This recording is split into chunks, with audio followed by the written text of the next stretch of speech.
சூரியன் அந்தகாரப்படும்.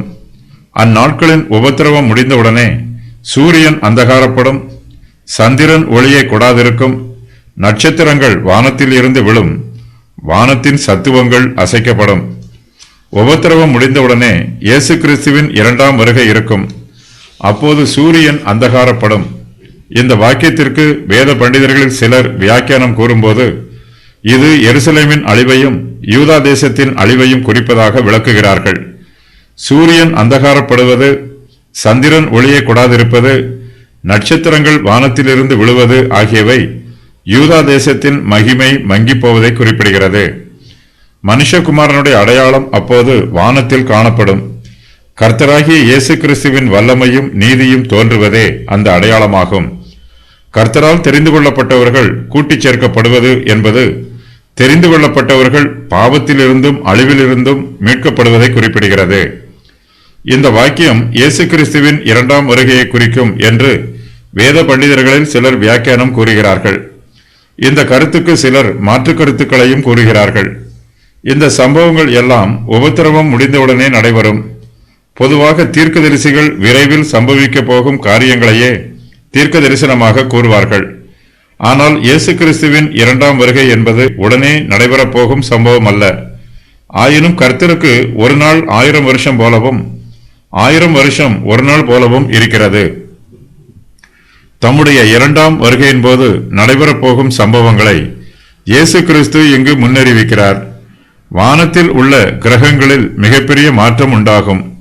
சூரியன் அந்தகாரப்படும், சந்திரன் ஒளியை கொடாதிருக்கும், நட்சத்திரங்கள் வானத்தில் இருந்து விழும், வானத்தின் சத்துவங்கள் அசைக்கப்படும், இயற்கையில் மிகப்பெரிய மாற்றம் உண்டாகும், பழையவைகள் எல்லாம் ஒளிந்து போய் எல்லாம் புதியவையாகும். இயற்கையில் நடைபெறும் மாற்றங்கள் ரகசியமாக இராது, எல்லாமே பிரத்யட்சமாக இருக்கும். உலகத்தின் எல்லா பகுதிகளில் உள்ளவர்களும் பூமியில் உள்ள சகல கோத்திரத்தாரும் இந்த மாற்றங்களை எல்லாம் காண்பார்கள். சூரியன் அந்தகாரப்படுவதும் சந்திரன் ஒளியை கொடாதிருப்பதும் சாதாரண மாற்றம் அல்ல, இது மிகப்பெரிய மாற்றம். பொதுவாக சந்திரன், சூரியன் ஆகியவை மாற்றமடையாது என்றுதான் ஜனங்கள் நினைக்கிறார்கள். ஆனால் கர்த்தருடைய வருகையின் போது வானத்தின் இந்த சத்துவங்கள் எல்லாம் அசைக்கப்படும். இயற்கையில் உண்டாகும் மாற்றம் உலகத்தின் எல்லா பாகங்களிலும் ஏற்படும். இயேசு கிறிஸ்து இந்த பூமியில் நியாயம் விசாரிக்க வரும்போது அவருடைய சமூகத்திற்கு முன்பாக வானமும் பூமியும் சந்தோஷமாக கம்பீரிக்கும். இவற்றின் சந்தோஷத்திற்கு இயற்கையின் எந்த சக்தியும் தடையாக இராது.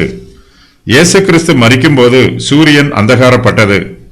இந்த உலகத்திற்கு நியாய தீர்ப்பு உண்டாவதற்கு அடையாளமாக சூரியன் அந்தகாரப்பட்டது.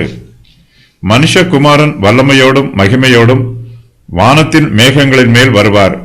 இயேசு கிறிஸ்துவின் மகிமை பிரகாசத்திற்கு முன்பாக சந்திரன், சூரியன் ஆகியவற்றின் பிரகாசம் மங்கி போகும். மத்தியான வெயிலில் மெழுகுவர்த்தியின் வெளிச்சம் பிரகாசமாக தெரியாது. நீதியின் சூரியனாகிய இயேசு கிறிஸ்து இந்த பூமியில் உதிக்கும் போது சூரியன் அந்தகாரப்படும், சந்திரன் தன் ஒளியை கொடாதிருக்கும். மனுஷகுமாரன் வல்லமையோடும் மகிமையோடும் வானத்தின் மேகங்களின் மேல் வரும்போது அவருடைய மகிமை பிரகாசமே மிகவும் பிரகாசமாக ஒளி கொடுக்கும். ஆகையினால் சந்திரன், சூரியன் ஆகியவற்றின் ஒளி தேவைப்படாது.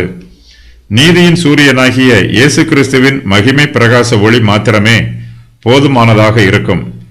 பரிசுத்தவான்களுடைய பொக்கிஷம் பரலோகத்தில் சேர்த்து வைக்கப்பட்டிருக்கிறது. இந்த பூமியில் சந்திரன், சூரியன் ஆகியவற்றின் மூலமாக வரும் ஆசீர்வாதங்களை விட மனுஷகுமாரனுடைய வருகையின் மூலமாக வரும் ஆசீர்வாதங்கள் பரிசுத்தவான்களுக்கு மிகுதியாக இருக்கும்.